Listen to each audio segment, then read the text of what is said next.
not backing down in the face of Washington's latest tariffs, imposing an additional 84% levy on the U.S. starting from tomorrow, in an escalation of a trade war between the world's two largest economies. Just hours ago, U.S. President Donald Trump's latest country-specific tariffs came into effect.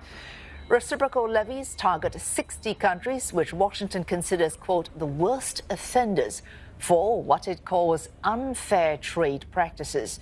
The hardest hit, that's China, slapped with a hefty 104% levy.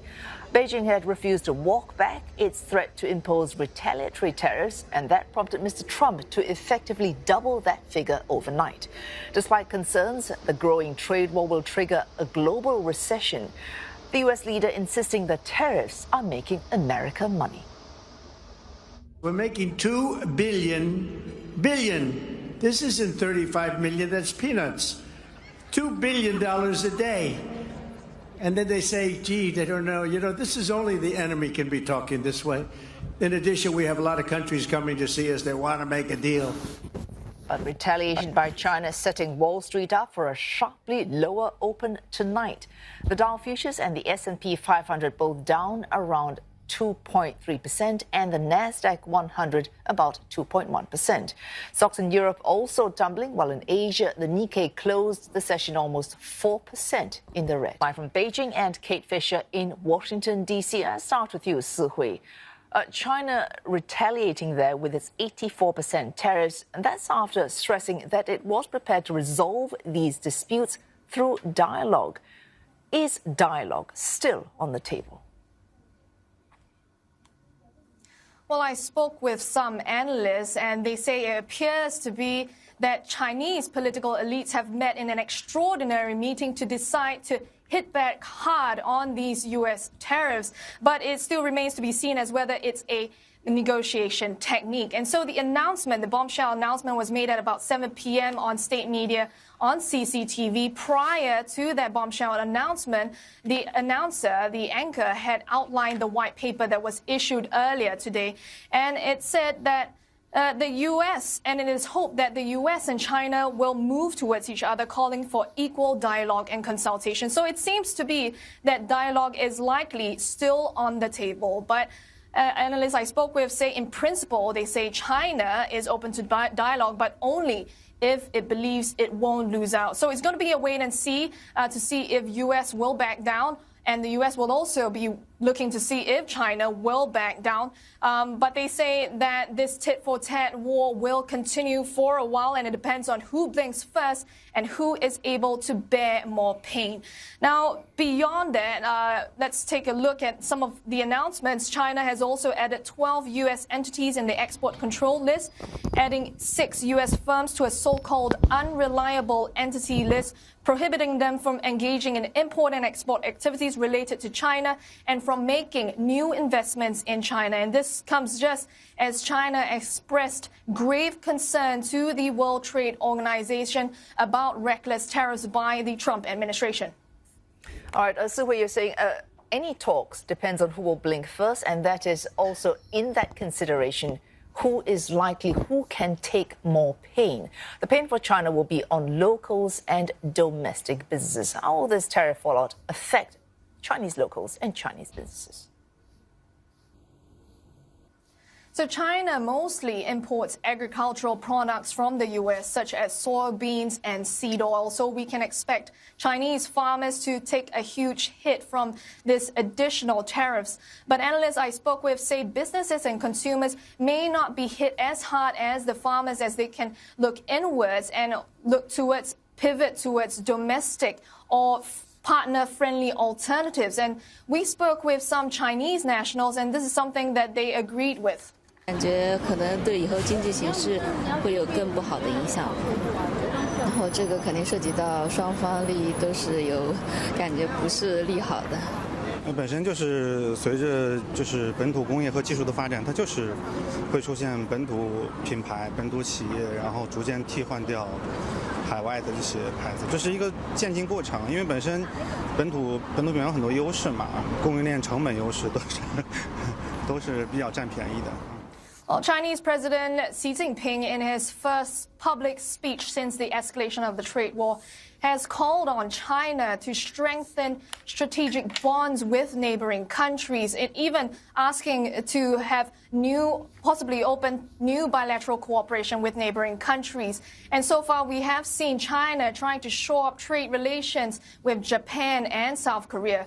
Now, beyond the region, beyond Asia, China is also talking to the European Union, with the EU calling for negotiated resolution in the face of U.S. tariffs. Observers are also saying that the Chinese are likely to watch for the trade negotiation between U.S. and Japan. And if Japan succeeds, this could be a template for other countries to follow. But economists and observers are saying that this is a pivotal moment in history, and especially as both countries contribute to a large amount of global economy, accounting for 40% of the global economy.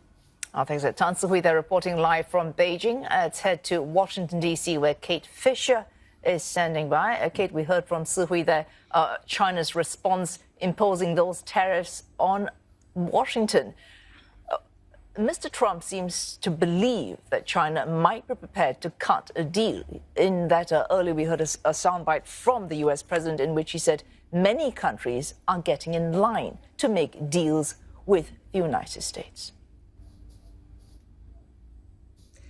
Yeah, that's right. He is keen to stress that, the likes of Japan, South Korea, Vietnam, all trying to cut an individual deal with him and his team. But so far, the big one, China, is remaining resolute. And of course, he is desperate for the Chinese to come and make a deal. And that's why he's talking about it. But so far, they are not budging. He was speaking to Republican members of Congress last night here in Washington and trying to say to them, look, don't panic. I've got this. This is why people voted for me. I can do this.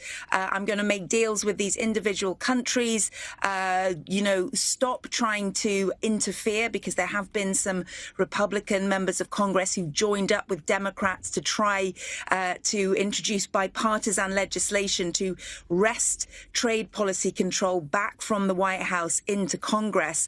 But Donald Trump standing firm and saying that these countries are coming to him for tailor-made deals. But crucially, the big ones, China being the biggest, and the European Union, are not yet coming to try to make a deal. They are retaliating. Mr. Trump, in that same fundraising event he mentioned, saying, I know, and I quote him, what the hell I'm doing, so stressing that he is on top of matters. But suggestions, reports coming out that Mr. Trump might have, had he listened to a senior advisor in the White House, imposed even higher tariffs than he has in fact done. Yeah, and I think this sort of shows that there has been some big discussions within his team. There is a real trade hawk. Peter Navarro, I think, is the man that you are alluding to there, who was trying to push for 25% baseline tariffs. Of course, Donald Trump announced 10% baseline tariffs across the globe. Peter Navarro pushing for that higher amount. And I think the slightly less hawkish trade advisors were hoping for more of these tailor-made to kind of use these tariffs as a way of opening negotiations. Peter Navarro pushing for that harder one. And Donald Trump, of course, that appeals to him because he has long held this belief for decades that tariffs are the way to make America great again, and that they needed to be introduced to reorder the global economy in the US's favor. So it appears that he has listened to an extent to Peter Navarro, but not gone quite that far. And it's interesting that this is also the trade advisor that's having this very public feud with Elon Musk, another of Donald Trump's closest allies, this very public social media feud where Elon Musk called Peter Navarro a moron because, of course, these tariffs are hurting his businesses, and he does not agree with how far Peter Navarro wants to push these tariffs. So I think it's a representation of the fact that there is some degree of, negotiations within the Trump team themselves. But the fact is that Donald Trump believes in these tariffs and is listening at least partially to some of these hawkish members of his team on trade policy. Thanks. Kate Fisher there reporting to us from Washington, D.C.